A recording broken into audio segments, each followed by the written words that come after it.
La réunion à vous, j'espère que vous allez bien, ici Divorce. La vidéo de ce jour va porter sur la croix, les différentes croix. Quelles sont les utilités de la croix, quelle est la symbolique de la croix, quelles sont les origines de la croix, comment travailler avec la croix. Je vous invite donc à vous abonner, à liker la vidéo, activer la cloche de notification, partager massivement la vidéo.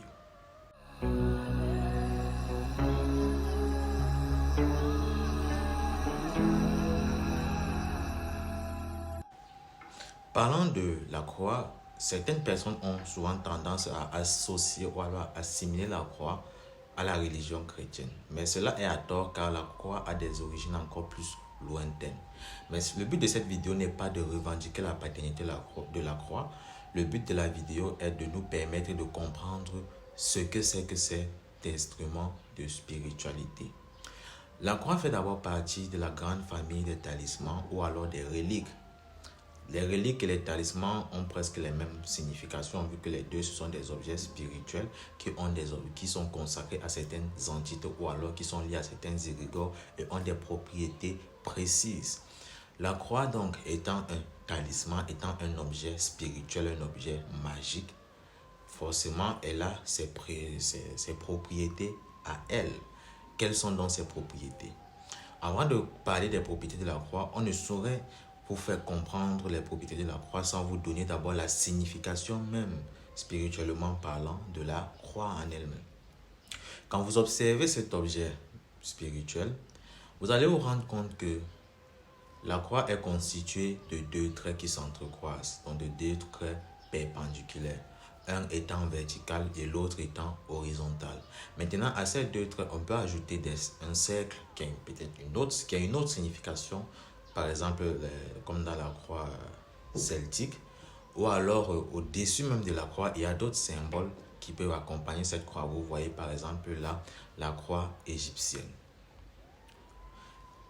La similitude le point commun entre toutes ces croix, c'est que la croix est la représentation, elle symbolise en fait la vie.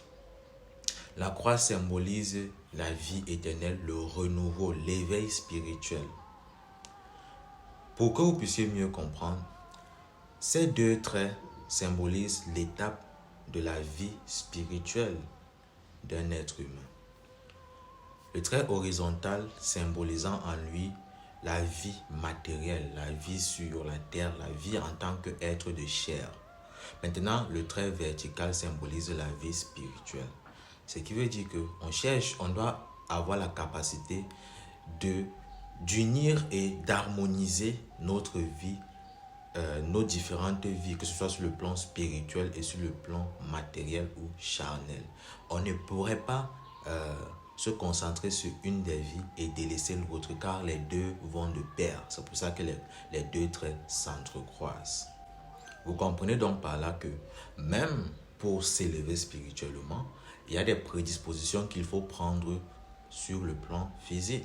Quand vous voulez faire un rituel, lorsque vous jeûnez, lorsque vous vous abstenez de certaines choses, vous êtes en train d'effectuer des actions physiques qui auront une portée sur votre spirituel, donc sur ce que vous allez faire dans le monde invisible en fait. Et c'est pour ça que quand on parle de spiritualité, la spiritualité elle est composée de deux éléments principaux, l'esprit et le rituel. Le rituel est celui qui permet de transmettre la volonté afin que l'esprit puisse agir dans le monde subtil. C'est pour ça qu'on dit spirituel, esprit et rituel. Esprit pour le monde invisible, rituel pour le monde physique. Même le fait de prononcer une incantation pour avoir quelque chose, un résultat, c'est un rituel. Le fait de prier, c'est un rituel. Parce que vous faites intervenir des actions de votre corps physique afin d'obtenir un résultat sur le plan subtil. Donc, cela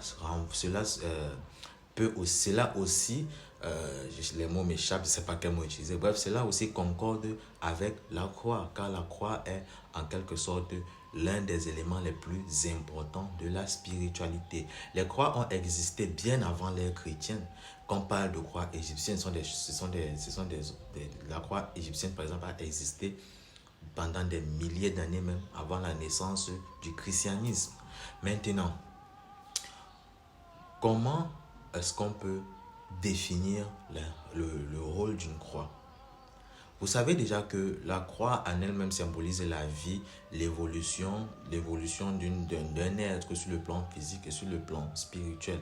Mais le fait est que la finalité est de pouvoir s'élever spirituellement.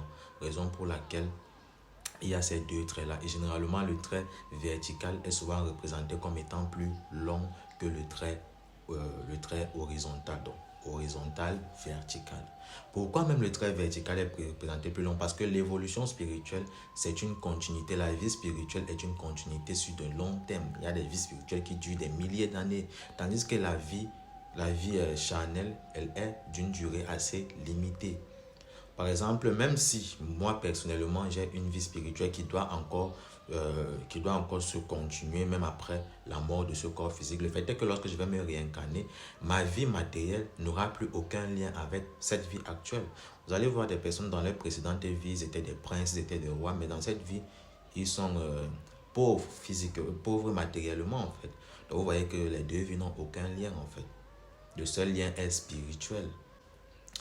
Maintenant, quand on prend par exemple, parce que vous me penchez plus en profondeur sur la croix égyptienne, quand on prend par exemple la croix égyptienne symbolise la vie éternelle, le don de la vie éternelle. Quand vous voyez cette croix égyptienne, vous allez vous rendre compte qu'au-dessus de la croix égyptienne, il y a une sorte de cocon, ou alors comme un œuf.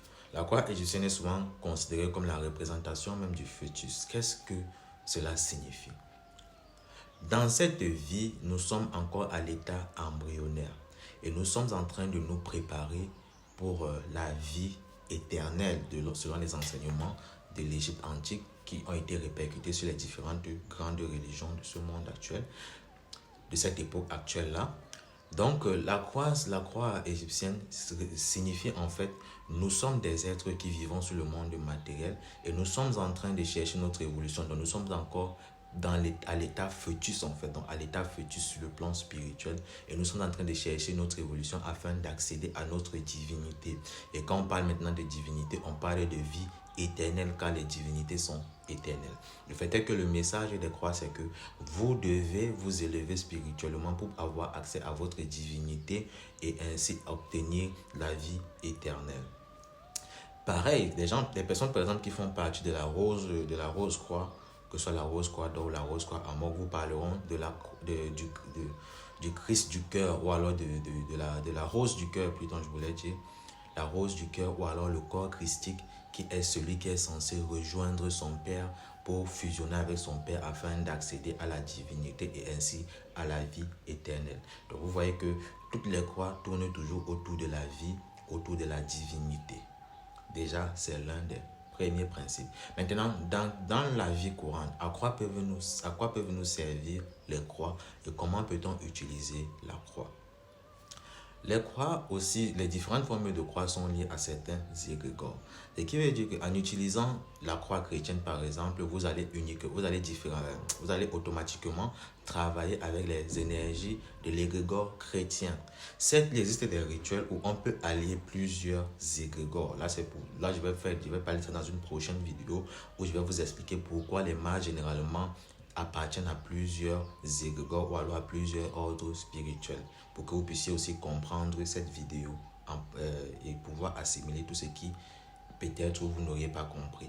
Donc je voulais dire par là que lorsque vous utilisez une forme de croix précise, vous faites appel aux énergies d'un certain égrégore. Si c'est que vous arrivez peut-être quelque part, vous voyez un maître spirituel qui trace certains symboles et il ajoute des croix, cela veut parfois dire qu'il fait appel à plusieurs énergies égrégoriques. Faisant donc appel aux énergies de ces égrégores-là, il peut donc solliciter ces énergies pour obtenir un résultat précis. La croix peut être utilisée en bon escient, comme elle aussi peut être utilisée pour des mauvaises choses. La croix chrétienne, par exemple, est représentée comme regardant vers le haut en fait, donc comme l'être qui cherche à s'élever. Dans le cas maintenant de la négativité, on inverse la croix de telle sorte que votre élévation spirituelle, au lieu de tendre vers le divin supérieur, ça tend plutôt vers le bas astral. Vous voyez déjà que dans ce cas, on entre dans une polarité négative de la croix. C'est pour ça qu'on va parler de croix divine, de croix christique la croix du Saint-Esprit, et de croix satanique, celle qui regarde vers le bas. Maintenant, comment est-ce qu'on utilise la croix? Comment on travaille avec la croix? Il faut savoir que la croix comporte en elle les deux énergies. Toutes les croix sont la symbolique des deux énergies divines, l'énergie féminine et l'énergie masculine, à savoir l'énergie de l'eau et l'énergie du feu, l'énergie du soleil et l'énergie de la lune. Donc, c'est juste pour que vous puissiez comprendre comme ça. Il faut savoir aussi que les deux énergies aussi, parmi les quatre éléments, parce qu'il y a des personnes qui demandent mais pourquoi l'eau et le feu, pas l'air, la terre et tout. Bref, les éléments aussi ont des affinités. Par exemple, l'air a une forte affinité avec le feu, la terre a une forte affinité aussi avec l'eau. Bref, mais le fait est que la croix est constituée de ces deux énergies-là. L'énergie de l'eau qui est horizontale et l'énergie du feu qui est l'énergie verticale. L'énergie du feu qui symbolise l'esprit, qui symbolise la divinité, qui symbolise le pouvoir en lui-même. L'énergie de l'eau qui symbolise l'apaisement, qui symbolise les facultés spirituelles, qui symbolise la douceur aussi, qui symbolise l'apaisement. Pour que vous puissiez bien comprendre, même aussi, tout ce qui est lié au pouvoir, tout ce qui est lié à la spiritualité cherche l'élévation. Maintenant, la plupart des dons spirituels que l'on obtient, que ce soit la vision, la télépathie et autres, viennent généralement du monde des eaux. Parce que les esprits des eaux sont censés nous accompagner, les énergies de l'eau sont censées nous accompagner afin que nous puissions nous élever et rejoindre le Dieu créateur, notre Père, notre Mère à tous. Voilà. C'est pour ça que même quand je parlais de la divine mère de Mami Wate et autres, on dit cette divinité de la Shekinah a pour rôle de transcender, d'effectuer l'alchimie suprême afin de manifester dans le monde terrestre les énergies du Séphiroth, du soleil. Voilà, donc ce n'est pas qu'il y a une supériorité entre les autres, entre une énergie par rapport à l'autre, c'est juste que les deux énergies ont des rôles distincts et ces énergies doivent collaborer ensemble pour obtenir le résultat final qui est l'élévation, la vie éternelle. Je pense qu'en tant que des personnes intelligentes que vous êtes, vous avez dû comprendre que quand on travaille avec la croix, on peut faire intervenir toutes les énergies, que ce soit des énergies des éléments, que ce soit des énergies divines, vu que la croix en elle-même représente le mâle, la femelle, l'eau, le feu, le ciel, le soleil, la lune. Vous avez déjà compris cela. Donc, ce qui veut dire que avec la croix, on peut faire des rituels avec de l'eau, on peut faire des rituels d'esprit, de feu et autres. Qu'est-ce qu'on peut faire avec la croix? La croix a la capacité de dompter les esprits, de dompter tous les esprits qui soient. Que ce soit la croix positive, que ce soit la croix négative. Sauf que quand vous utilisez une forme de croix spécifique, vous symbolisez, vous signifiez votre appartenance à un groupe d'entités précises. Donc, mais le fait est que la croix a la capacité de commander, avec la croix on a la capacité de commander les esprits. Que ce soit en passant par les grégores chrétiens, les grégores celtes, les grégores égyptiens, la croix d'abord a pour première fonctionnalité de nous permettre de dompter, de dominer les esprits, de dominer son environnement. Raison pour laquelle, quand vous voyez même dans les représentations de l'Égypte antique, la plupart des divinités principales sont accompagnées de la croix égyptienne, que ce soit Isis, que ce soit Atum et autres, que ce soit le dieu soleil même, il est accompagné d'une croix égyptienne. Donc c'est pour symbole. Et ici, c'est que les divinités sont représentées avec la croix pour pouvoir, comme attribut. Cela signifie que la croix a des propriétés divines qui permettent de s'imposer, de dominer sur tout en fait. Donc la croix possède des énergies divines. Sachant donc que vous avez la capacité de dominer sur les esprits, sur même les démons, la première faculté, on va dire comme ça, de la croix devient donc l'exorcisme, la capacité de chasser les mauvais démons, les mauvais esprits. C'est pour ça que vous allez vous rendre compte que les grands exorcistes, que ce soit les prêtres, dans le christianisme, s'accompagnent toujours d'une croix. Car la croix en elle-même, elle va les protéger aussi de ces démons-là. Et ces démons seront effrayés aussi par la vue de la croix, car la croix en elle-même les soumet en fait à la volonté divine. Maintenant, quand vous avez la croix, au-delà de dominer, comme je l'ai dit précédemment, vous avez aussi une protection automatique lorsque vous avez une croix consacrée, bien sûr. Et même si vous prenez juste 2 bâtons, vous décidez de faire une croix, c'est une certaine portée, mais c'est bien de toujours la consacrer. La croix aussi fait office de protection. Vous allez voir des prêtres, quand ils arrivent dans des endroits, on leur dit même qu'il y a n'importe quel grand sorcier. Déjà qu'ils ont leur croix, ils ont la sérénité car ils sont protégés par le bouclier divin. Il faut savoir que pour que toute forme de magie, toute forme de spiritualité puisse vous atteindre sur le plan spirituel, puisse vous atteindre sur ce monde, il faudrait que cela passe par l'un des 5 éléments qui existent. Bon, il y a le feu, il y a la terre, il y a l'eau, il y a l'éther. Comme j'ai dit, le feu est lié à l'air, l'eau est liée à la terre. Donc, vous voyez déjà que déjà par la croix, vous avez déjà la protection par ces différents des attaques qui pourraient venir via ces éléments-là, via les esprits de l'un de ces éléments-là. Le point faible peut être l'esprit. L'esprit maintenant, qui est l'éther, l'esprit maintenant, la personne peut vous atteindre si elle passe en cette fois-ci par les liens spirituels que vous avez avec elle, que ce soit des liens familiaux, que ce soit des liens que vous avez tissés vous-même avec la personne. Raison pour laquelle parfois pour vous atteindre, on passe toujours par des personnes qui sont proches de vous. Et c'est comme ça, les grands maîtres spirituels, les grandes personnes, chaque fois que vous allez chaque fois que ces grandes personnalités ont chuté, que ce soit même sur le plan physique, que ce soit sur le plan professionnel, cela est toujours passé par une personne qui avait un lien avec eux. Donnez votre regard sur la plupart des coups d'État. Vous allez vous rendre compte que les personnes généralement qui réussissent des coups d'État, même dans nos pays, ont toujours un lien avec le président en question. Donc vous vous rendez compte que vu que ces énergies, parce que tout est d'abord créé dans la dimension astrale, vu que ces personnes, pour que ça se manifeste, il faut passer par l'un des 5 éléments, vu que ces personnes ont déjà certaines protections, il faut donc passer par le 5e élément, l'élément de l'esprit. Et pour atteindre quelqu'un par l'esprit, il faudrait passer il faudrait qu'il puisse y avoir un lien, il faudrait qu'il puisse avoir il faudrait qu'on puisse établir un lien entre l'esprit de la personne et le sort qu'on veut jeter. Raison pour laquelle on va passer par une personne proche de vous en fait. Voilà. Maintenant, et c'est aussi pour ça même qu'on demande, désolé, c'est aussi pour ça qu'on demande aux prêtres de ne pas se marier. Parce que quand ils ne sont pas mariés, ils limitent en quelque sorte les liens de famille. Voilà. Vous atteindre par votre fils ou par votre femme est plus facile que de vous atteindre par votre frère. Voilà. Par vos parents aussi, c'est aussi très facile. Maintenant, au-delà de ce côté de protection, avec la croix, vous pouvez aussi avoir tout ce que vous voulez. Parce que vous dominez sur les esprits. Supposons vous avez fait appel à un certain esprit qui a la capacité de donner la richesse matérielle et que vous vous imposez face à cet esprit-là. Vous pouvez ensuite rendre cet esprit esclave et cet esprit travaillera pour vous. Raison pour laquelle vous allez voir la plupart des hommes spirituels, gnostiques, les vrais, les puissants là, ne sont pas pauvres. Ils ont une aisance, que ce soit sur le plan spirituel, que ce soit sur le plan matériel, donc financier bien sûr. Au-delà de cela aussi, on peut aussi utiliser la croix inversée pour faire des rites sataniques, des rites démoniaques, pour faire même des pactes, pour convoquer des esprits, pour communiquer, pour travailler avec les esprits des sphères démoniaques en fait. Donc, vous comprenez donc par là que la croix en elle-même, elle a tellement de vertus. Elle peut aussi opérer même des miracles. J'allais oublier ce volet. Elle peut opérer des miracles. Elle peut guérir même des maladies qui sont parfois considérées comme incurables.